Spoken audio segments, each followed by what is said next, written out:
father said about you, or the damage that relationship caused to you, or the F's you made over and over and over again, and the people tell you how dumb you were. Sometimes what you're saying to me, in order to grow, those experiences, you have to literally burn, erase, and start over. That business, that my business, let me do my thing. But why are they doing that? Why are they doing that? And many times I believe, until you get to the breakthrough, many of them do that because they feel like death, jail, or some type of life is inevitable. I'm open. I'm ready to receive and accept you.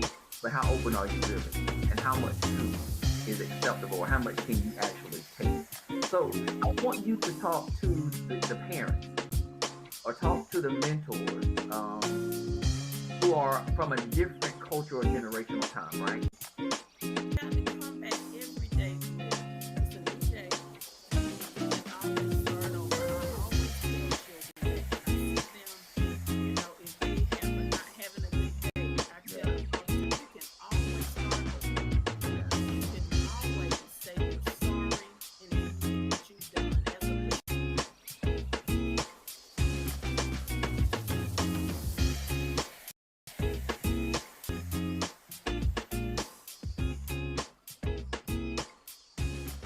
Across the globe are really focusing on this whole child perspective, especially the social emotional impact or parameters as it relates to what students need to be successful to learn.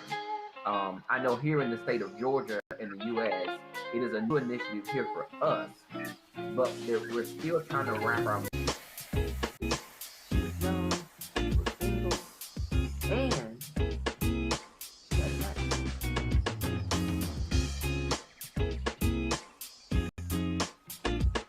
I never dated a woman with an accent before. Let me backtrack. The most important point was it's a constant shift in priority, almost like one will be weighted more than the other, but it still will level out at some point.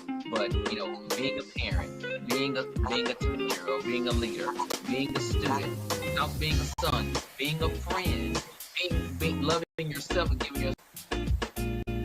Yes. And said, this is what he told me, but I'm not going to report it because you're black. Mm-hmm. Now, every parent, get in the comment section. Would you have done that? Of parents, okay? There were a number of parents to the point that it actually became real.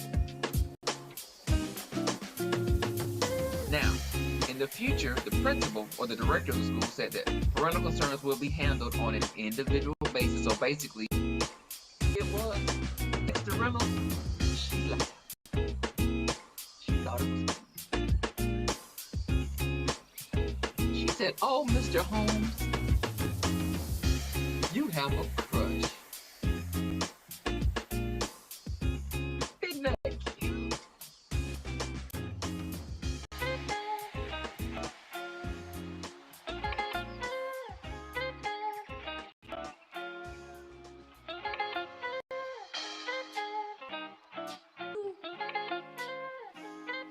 Teachers want a certain level of grace. They don't like the stereotypes that place on them by administration, right? Right. But sometimes the way people are, they don't want them talking about their yes, their bad. But you have to do the same thing for your kids. So give us our perspective that we can do those perspectives. Hello.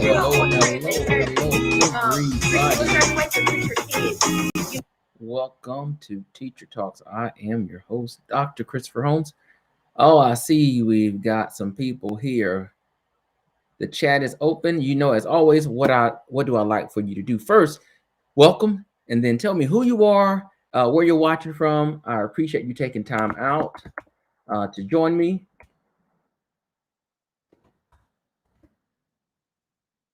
We are live on Facebook. We're live on YouTube as well as LinkedIn. That's a new addition we have here. So let's get into the chat and then we'll get started. As always, I hope you have your mug tonight with your tea, your coffee, your wine, or whatever adult beverage that you choose. Remember, it is 9 o'clock. It's after 9 o'clock. So I hope the kids are down because it is time for the educators, the adults, the parents to catch up. So we have a very interesting topic tonight. I'm not going to keep you long. Has it been a long week for anybody besides myself? It is Thursday. It feels like it's Sunday. I feel like I've packed 7 days into the 3 days we've had already. It's just been a long week, a lot going on, busy week. And for those of you that don't know, I am a consultant, so I work with schools. I have some other contracts that I do, and people are just wrapping up the year. So there's a lot of moving pieces in schools, working with educators, for myself as a consultant. It's just a lot going on. And so Christmas is coming up. You got kids, you got holidays, you got celebrations, you've got Omicron. Let's not forget about Omicron. It is out there. It is real. We still have everything else. We have the Delta. I mean, we have Alpha, Beta, Gamma, O, Delta, Epsilon, Zeta, Eta, Theta, O. There's so many versions of this coronavirus. Like, it's just never ending. So I would tell people, be smart, make good choices, live your life. You can't live life in fear. Just be smart. Protect yourself, protect your families, protect your children. And I'm going to leave it there. I mean, life is short. We've got to live, right? We've got to live. So just do the right thing. Be smart. Be considerate of other people. And at the end of the day, we have to look out for each other, because the only way we can do that is, this is so cliche, but the only way we can get through all the issues we're going through right now in this world, with racism and inclusion and diversity and prejudice and discrimination, and this is so much. The only answer to this is, one, having empathy and understanding. But the good church answer is, the answer is love. We just have to love a little bit more. And if we love, that means we care more. We do more. We're understanding a whole lot more. We're patient more. We're caring more. We give more. And then I think when we give, then the universe itself just gives back to us. So that's just kind of where I am right now on this Thursday. I'm just there, right? And so I'm glad that you all have taken the time out to join me and to join this conversation. If you are on YouTube, which I hope that you are, you can join the conversation and be a part of driving the dialogue that we're going to have today. So if you looked at the description, if you looked at the title from wherever you're logged in, you know that today we are talking about the national teacher shortage. How to get them back, if they're going to come back. We don't know. It's an interesting conversation that I'm excited about having, but it also is a very heavy conversation because it's very sad. We have, I would say, a teacher shortage, but we have an adult shortage in education. And so it's not just teachers. We also have a shortage of substitutes, paraprofessionals, teachers' aides. There is just a shortage. The pandemic has definitely intensified and increased this shortage. It was already happening. So if you've been a part of the conversation, we have always predicted this teacher shortage has come, but it has been expedited by the pandemic and the amount of work, the amount of stress that this has had on educators, not just teachers, leaders as well, at all levels.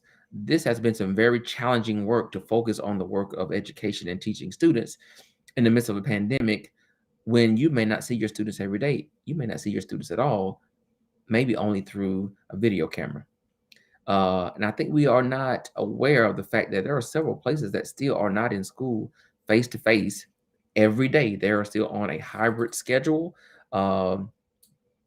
Kids are still learning asynchronously, which means not real time, on time, with the teacher in person. So that's kind of where we are. And some people have decided that I can't go back. I think this is my year to retire early.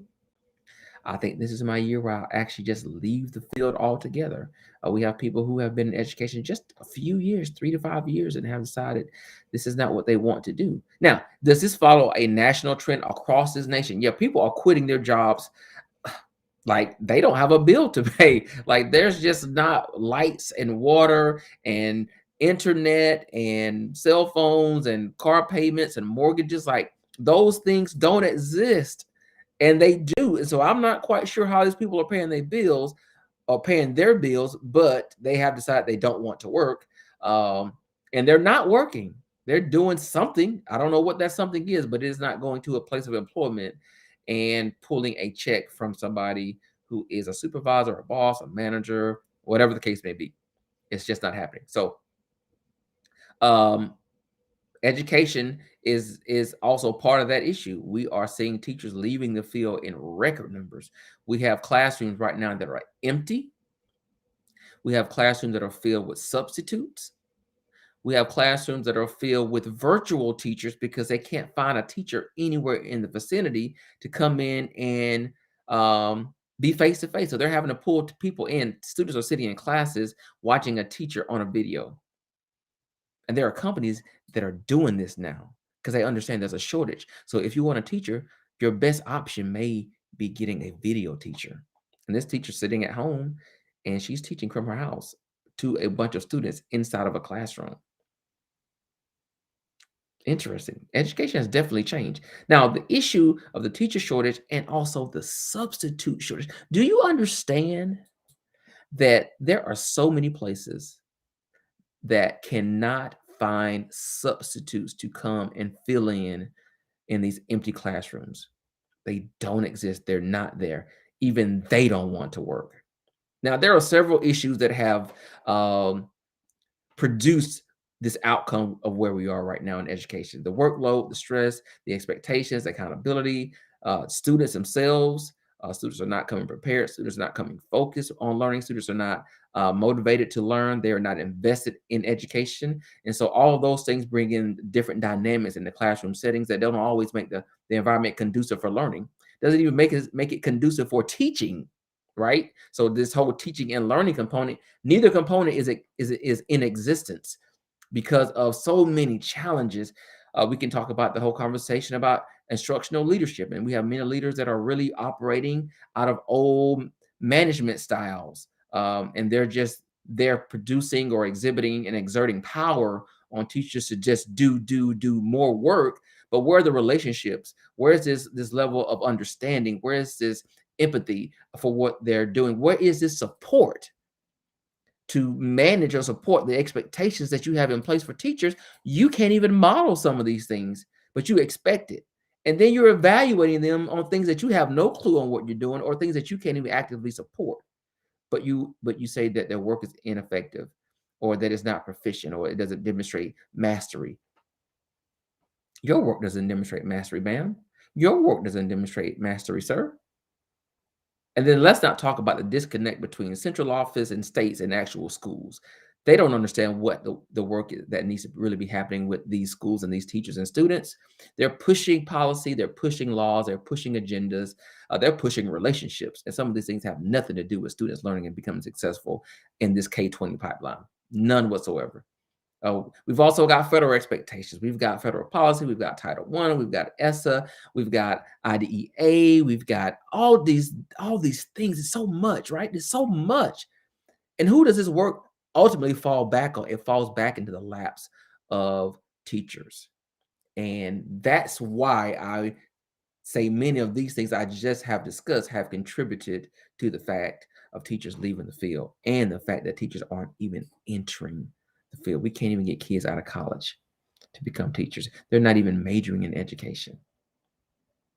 One of the biggest issues that we don't want to talk about is the salary. If teaching is a profession that is to be respected, salary should reflect the level of respect, honor, and priority in the work that teachers do each and every day. I'm not even going to tell you how much I made when I first started teaching, because now it's laughable. Like, I don't even know how I survived, but I was single. I had no kids. I was not married. So I could have lived, or I was living off of that small salary, but I was living with a roommate. I was splitting an apartment rent. I was splitting all the bills. So that money was sufficient, right? I was still able to travel, hang out with friends, see family, take vacations. I was able to do that off that money, but I had no real responsibilities.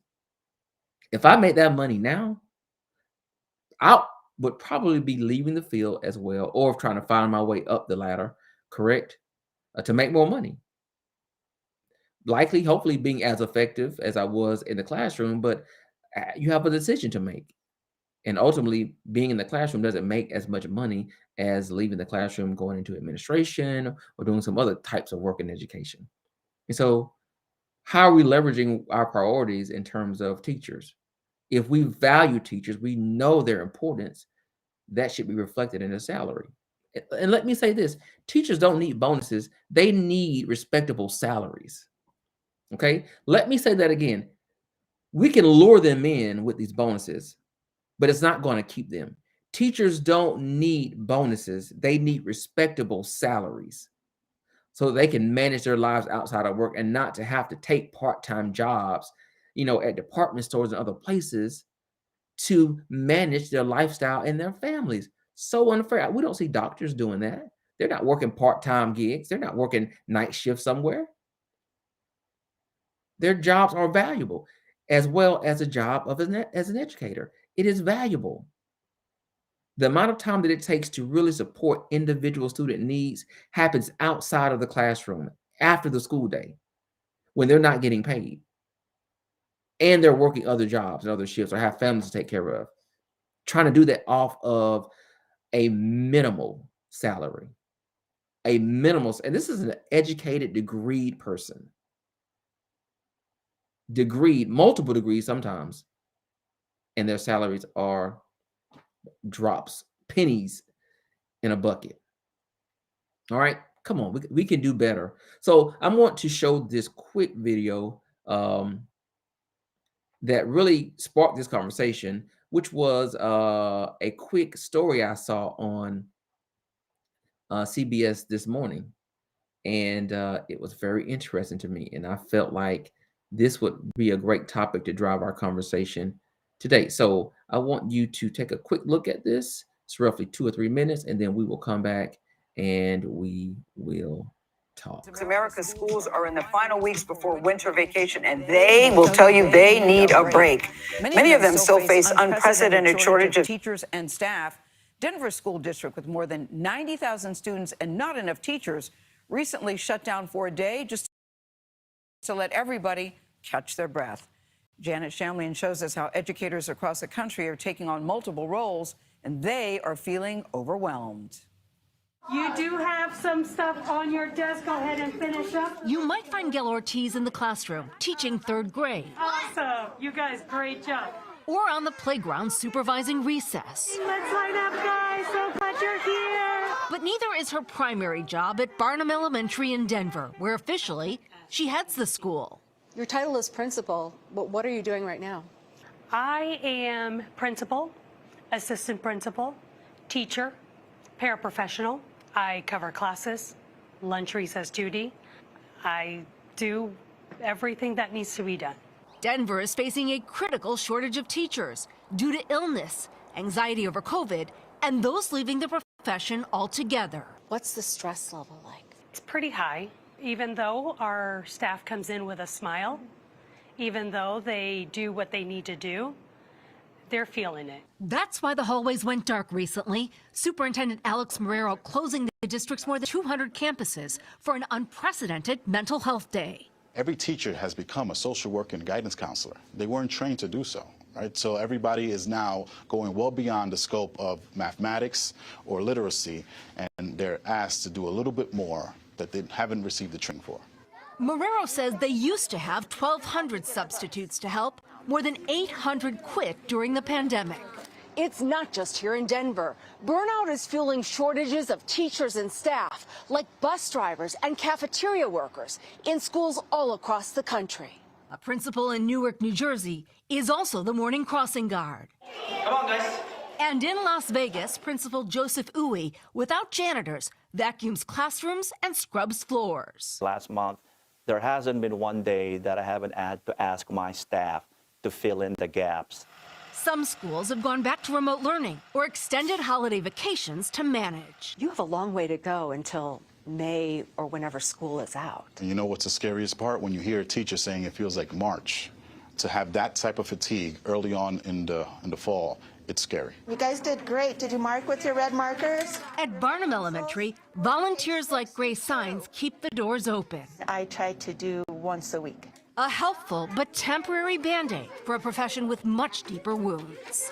For CBS Mornings, I'm Janet Shamlian in Denver. Boy, I don't know. Wow. Thoughts. I mean, so I saw that story, and it really resonated with me based on my experience currently working with schools and school districts. I see many teacher shortages, and my heart goes out to school leaders and central office workers that support schools, because they're having to fill in major gaps, right? They're working in the classrooms. I know a situation where there were no adults in the administrative office because they were all in classrooms, because there were so many teacher shortages in the beginning at the start of the year. Every counselor, every assistant principal, every parent liaison, at front desk workers were all inside of classrooms because they had no teachers. They couldn't find a waiver teachers. They couldn't find substitute teachers. They were pulling from every avenue they could to put an adult in the building. And guess what? They still haven't filled every gap. They still have shortages. And ultimately, what you have to think is, when you see no teachers in classrooms, you need to automatically focus on students. What impact is this having on students when we don't have teachers in classrooms? And the start of this year, we started talking about learning gaps, right?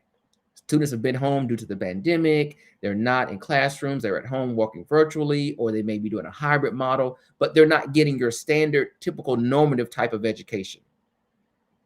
So we've said there are learning gaps that are going to occur for students because of the pandemic. Well, I want to venture to say we are continuing to have learning gaps, not because students aren't in classroom, but because teachers aren't in classrooms. So we may see the same type of waivers somewhere down the line that we gave for students as it relates to state assessments, because they didn't get the quality education. We may see that again replicated, only because they're not getting this quality education because they don't have a teacher. They don't have a teacher. And so what does that mean for your students who continually don't have teachers throughout the years? What does that mean for them as they take SATs and ACTs and ASVAB? I mean, they want to go to college, but they can't make a great score to get in. They have to enter college taking remedial courses that don't count. So money's wasted just to even get in the door to be a real college student, not taking or starting with remedial courses. Can't even get into a junior college, right? These are real issues that I think we need to think about somewhere down the road, how this is going to have an impact on our educational system. Because the question is, how do we get these teachers back? One, I offer you this, and I said this earlier before I played the video. Teachers don't need to be bought with incentives like bonuses in the beginning of the year. Because once you tax that $5,000 at the beginning of the year, that money's gone. They may get half of it, maybe $3,000. The workload is still tremendous. It doesn't change the amount of work, the impact of the work, the depth of the work that teachers have to do. So instead of giving them a bonus, give them a true respectable salary that they feel like they can continue to make the investment in their passion, which is teaching students. But I can't teach students and work in my passion if I can't pay my bills. I can't teach students and work in my passion if I'm going home stressed and I'm not getting any sleep at night.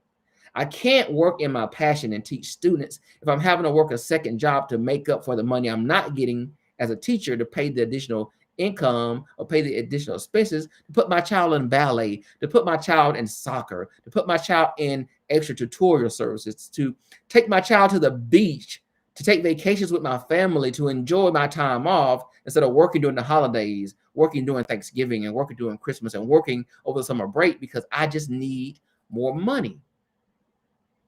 An average teacher's salary, let's say across the nation, is $40,000. Some places lower, some places higher. $40,000 in 2021 with a 4-year college degree. And you want me to survive off of that? What does that look like? And is that realistic? And are we not surprised that they have jumped ship? The pandemic pounded them. It's like a heavyweight bout, right? They just took blow after blow after blow, and they couldn't even defend themselves and block the punches. That's what this pandemic did to teachers. They took so many blows. Like an MMA fighter, they had to tap out. I can't take any more. So we've got to give them really salaries. We've really got to streamline the work that teachers do.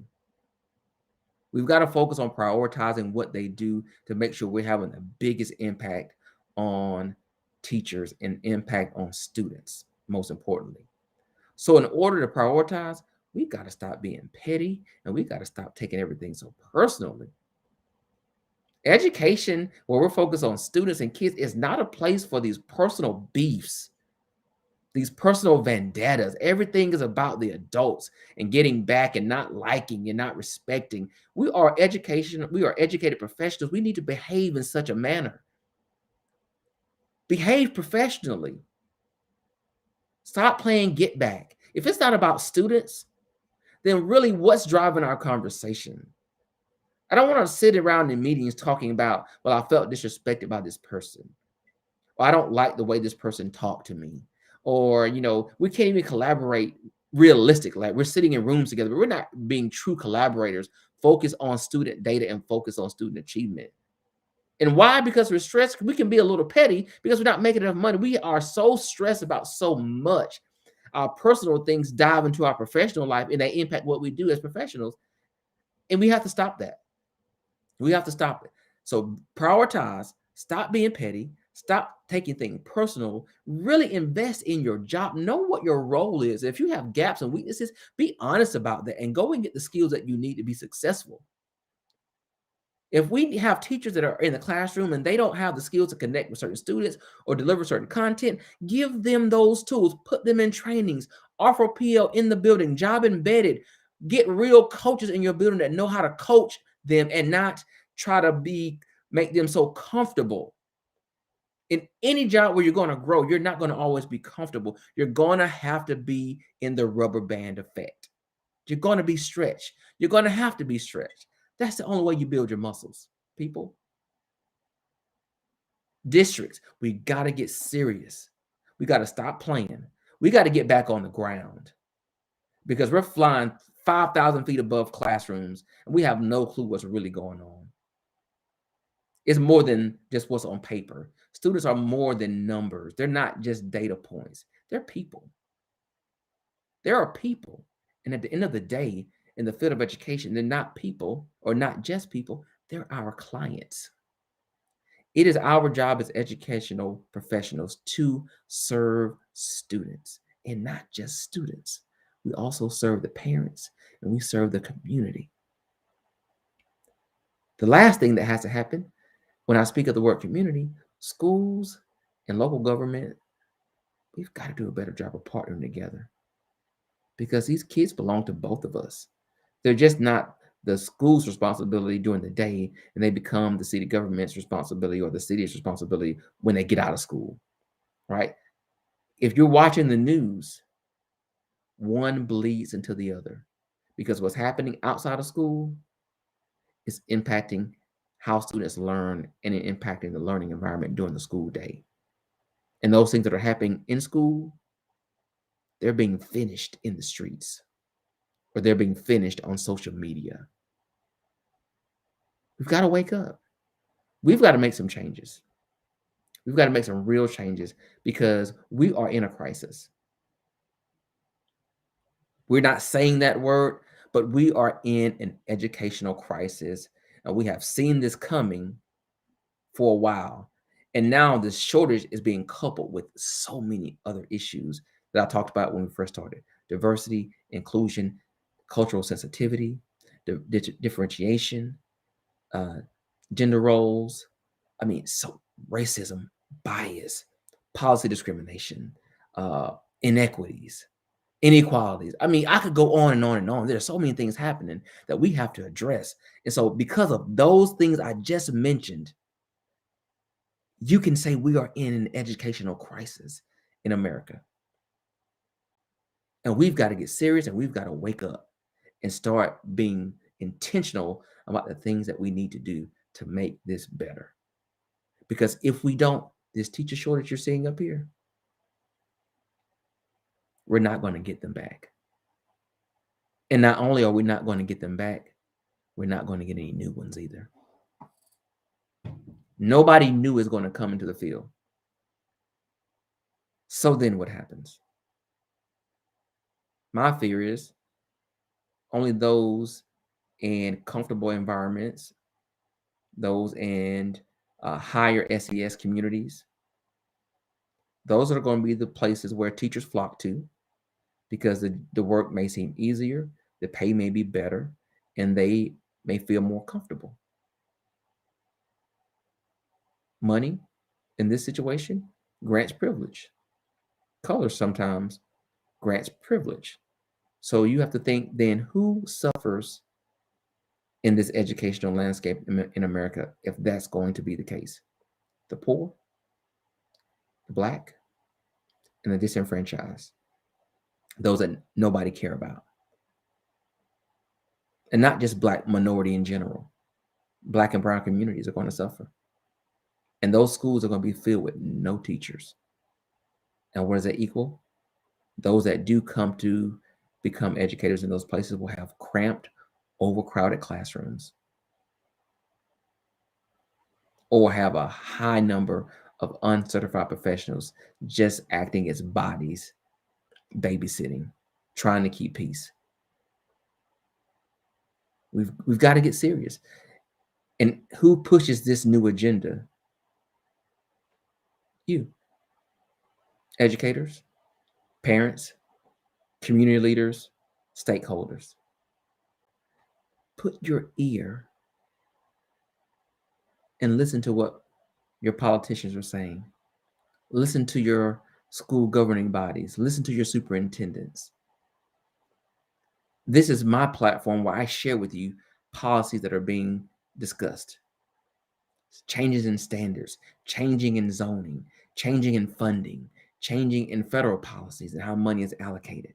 That's my job, to give you the information. But what do you do with it after you receive it? You have to then act.